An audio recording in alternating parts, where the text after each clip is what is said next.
Shalom jemaat yang dikasihi Tuhan dimanapun berada. Jumpa lagi dengan saya Pendeta Deborah Dumasi Sianipar, dengan hambanya juga Pastor Dika Permana dari CBM Channel dalam acara Renungan Senja. Saudaraku, hari Minggu kemarin yang berkhotbah untuk kita adalah Pastor Dika Permana. Saya ulang sekali lagi, dia mengatakan bahwa orang Kristen perlu melakukan puasa. Karena puasa itu menaklukkan kedagingan, puasa itu mengendalikan keinginan daging, puasa itu melatih daging kita. Saudaraku, hari ini dikatakan di Yesaya 58. Kemarin saya sudah bahas ayat 3. Hari ini kita akan membahas ayat 4. Kita ingin tanya dulu dengan Pastor Dika. Apa hubungannya puasa yang dialami dengan ayat 4 ini? Coba Pastor Dika bacakan, Pastor Dika. Oke, kita akan membaca firman Tuhan dari Yesaya 58 ayat yang keempat. Firman Tuhan mengatakan, sesungguhnya kamu berpuasa sambil berbantah dan berkelahi, serta memukul dengan tinju dengan tidak semena-mena.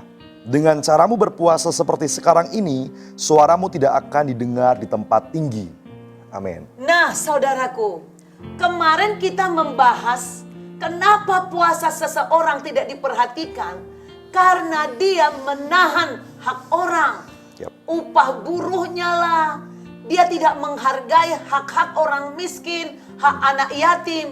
Nah, berpuasa yang disebut tadi mengendalikan, menaklukkan kedagingan. Kita selalu berpikir uang kita masih kurang, waktu kita masih kurang, tapi kita harus bisa. Nah, sekarang ini dikatakan karena kenapa puasa itu tidak diperhatikan? Rupanya banyak orang berpuasa tapi dalam keseharian suka berbantah-bantah, suka berkelahi, suka marah-marah. Gimana Pastor Dika? Apakah ada pengalamanmu selama berpuasa? Sudah sungguh-sungguh nih ada pergumulan puasa nih, mau nyenangin hati Tuhan, mau siapin khotbah. Tiba-tiba ada masalah. Pernah nggak alami? Pernah banget, sering banget malah Mami. Seperti itu. Ketika sudah betul-betul serius berpuasa, lalu kemudian tiba-tiba ada aja orang yang mungkin dia sendiri tidak sadar kalau dia sedang membuat emosi gitu. Dan mungkin juga dia nggak ngerti kalau saya sedang berpuasa juga mungkin. Tapi itulah tantangannya. Lalu apa tindakanmu? Apakah kau menyerah? Udah deh, udah bikin kesal. Gue gak usah puasa lagi. Atau dalam keadaan yang sedang krisis ini, langkahmu berpuasa kau teruskan. Dan apa akibatnya? Puji Tuhan, saya berpuasa tidak hanya satu kali ya Mami. Artinya sering berpuasa dan memang dulu-dulunya waktu saya masih belajar berpuasa, ketika ada orang yang membuat saya emosi, terkadang itu membuat niat hati saya menjadi mundur untuk berpuasa. Kayaknya kok gue udah sungguh-sungguh sama Tuhan, tiba-tiba ada aja orang yang ngerusak situasi, kondisi semuanya. Akhirnya sempat pernah batal waktu itu. Lalu kemudian percaya bahwa ketika kita mungkin merasa lemah, kemudian kita bangkit lagi, lalu saya memulai untuk berpuasa kembali, di situ saya belajar di pengalaman saya yang pernah saya lewati bahwa pasti ada nih tantangannya. Pasti ada tantangan dalam berpuasa dan itulah momentum yang tepat untuk kita bisa mulai belajar untuk menaklukkan kedagingan kita. Gitu. Karena kalau kita tidak diberhadapkan dengan situasi yang tidak menyenangkan buat setiap kita ketika kita berpuasa, belum jaminan bahwa puasa kita baik dalam artian bahwa kita belum apa yang buruk dalam kehidupan kita belum keluar gitu loh, Mam. Tapi ketika kita berpuasa, yang buruk dalam kehidupan kita keluar, tapi itulah momentum untuk kita latihan menaklukkan setiap kedagingan kita. Seperti itu. Oh, luar biasa. Benar saudara.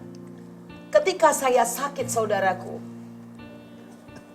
waktu itu dokter mengatakan bahwa jantung saya sudah tidak maksimal berfungsi. Mungkin kalau saya tidak makan obat, mungkin kemampuannya bertahan tinggal 3 bulan.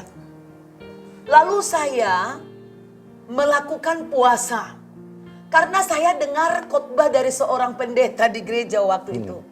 Dia mengatakan gini, siapa yang percaya bahwa Yesus itu tabib di atas segala tabib? Ya. Lalu saya tunjuk tangan.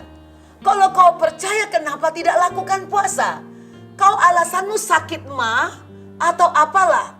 Kau takut mati. Orang yang takut kehilangan nyawanya katanya akan benar-benar kehilangan Ya, nyawanya. firman Tuhan. Orang yang tidak takut kehilangan nyawanya sesungguhnya sudah memeliharanya.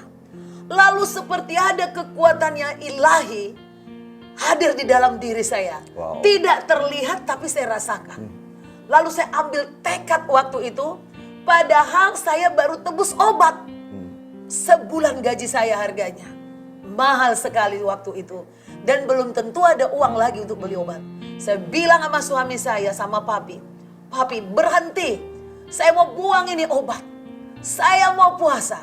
Saudaraku, saya tidak mau suruh saudara semua yang ada di rumah sakit untuk ekstrim. Jika Tuhan tidak taruh di hati saudara. Yap. Tapi saya benar-benar diberi kekuatan oleh Tuhan. Dan saya melakukan puasa walaupun mah saya sudah akut waktu itu. Bahkan saya tidak bisa lagi makan namanya ikan, daging, sayur. Hanya kayak bubur sumsum lah yang saya makan setiap hari. Dan waktu itu saudara, ketika saya berpuasa, roh jahat keluar dari tubuh saya. Tapi seperti liar, menyerang orang-orang di sekitar saya. Nah, seakan-akan mereka berbuat baik. Udah mam, kamu kan sakit parah, jangan berpuasa, nanti mami mati. Pendeta itu kan gak tahu kamu sakit. Tetapi mami berpikir, dari mana saya tahu kebenarannya kalau gak saya lakukan? Yes, betul. Nah, ini kepada para pemirsa semua. Gak usah berpolemik-polemik, praktekkan, buktikan, takkan mati. Orang-orang yang melakukan puasa, yang datang ke markas CBM, 100% sembuh. Yes, amin. Dulu Dika juga pernah mengalami gangguan di dalam perut ya. Ya betul. Pertama-pertama puasa memang karena belum terlatih sebenarnya Mami ya.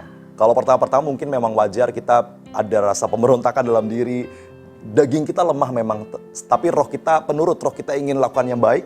Tapi kadang daging kita yang suka memberontak. Tapi itulah saatnya kita belajar lewat berpuasa itu. Dan Yesus sudah mati untuk kita. Yes, betul. Dia memberikan kuasa, karunia supaya kita bisa kuat. Dan Tuhan yang menentukan hidup mati seseorang. Yap. Yang penting kita tidak melakukan dosa. Ketika kita mempercayai firman Tuhan ini, kita praktekkan, maka ada kesembuhan, Amin. ada kelepasan, Amin. ada kehidupan yang baru. Amin. Apakah ada pesanmu lagi untuk jemaat yang dikasihi Tuhan, supaya mereka kalau berpuasa, intinya jangan berkelahi, jangan berbantah-bantah. Memang berpuasa itu betul-betul. Nah, ketika saudara-saudara saya, suami saya, teman-teman saya sekantor, jangan berpuasa, itu sesat, itu ini dikatakan seperti itu. Saya tidak mau berbantah. Dika juga pernah gak dipengaruhi orang? Gak usah puasa, kita sudah Banyak. nggak? Pernah. Sering pernah. Yesus sudah menang kok, jadi ngapain kau berpuasa gitu. Seolah kamu sedang kalah, tidak.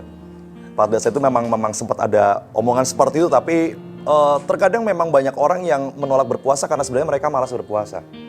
Cari Ya, alasan. cari alasan untuk mereka tidak berpuasa. Dirohanikan ya Betul, alasannya betul. ya. Nah, sekarang apa pesanmu kepada para pemirsa? Amin, puji Tuhan. Terima kasih untuk kesempatan kali ini saya boleh hadir di acara Renungan Senja bersama dengan Ibu Gembala. Terkait dengan puasa, Bapak Ibu Saudara dan jemaat-jemaat terkasih, saya kepengen berpesan bahwa gak perlu kita banyak berpikir untuk kita berpuasa. Lakukan saja. Lakukan saja, mungkin pertama-pertama kita merasa berat, tapi percaya bahwa ada terobosan yang Tuhan sediakan buat kita. Berpuasa bukan dalam rangka untuk menyogok Tuhan, tapi justru malah kita semakin mengetahui apa rencana Tuhan dan kehendak Tuhan buat kita. Dan lama-kelamaan kita akan terlatih, daging kita akan terlatih, dan kita akan semakin dipersiapkan lagi untuk memiliki kapasitas selain roh, selain kapasitas roh, tapi kapasitas tubuh juga yang akan semakin diperlebar. Dan kita akan semakin sehat ketika kita berpuasa. Amin. Dan berpuasa ini berarti melatih emosi Yes. kita. Kita jangan suka berdebat-debat deh. Jangan berkelahi, jangan berantem-berantem. Tapi kalau tiba-tiba karena belum terbiasa, gak usah jadi berhenti berpuasa. Tetap lakukan, maka akan ada pelepasan. Latih dirimu, latih keinginan dagingmu. Selamat mencoba berpuasa. Kita akan jumpa lagi besok di acara yang sama, pukul 5 sore tepat atau jam 17 di acara Renungan Senja. Dengan saya Pendeta Deborah Dumasi Sianipar, juga host kita nanti Ibu Rima Patintingan. Sampai jumpa, Tuhan Yesus memberkati. Jangan lupa Jangan lupa untuk like, subscribe, dan kemudian share ke teman-teman yang lain, ke saudara-saudara yang lain supaya mereka juga diberkati lewat kesaksian di Renungan Senja kali ini. Tuhan Yesus memberkati. Amin. God bless you.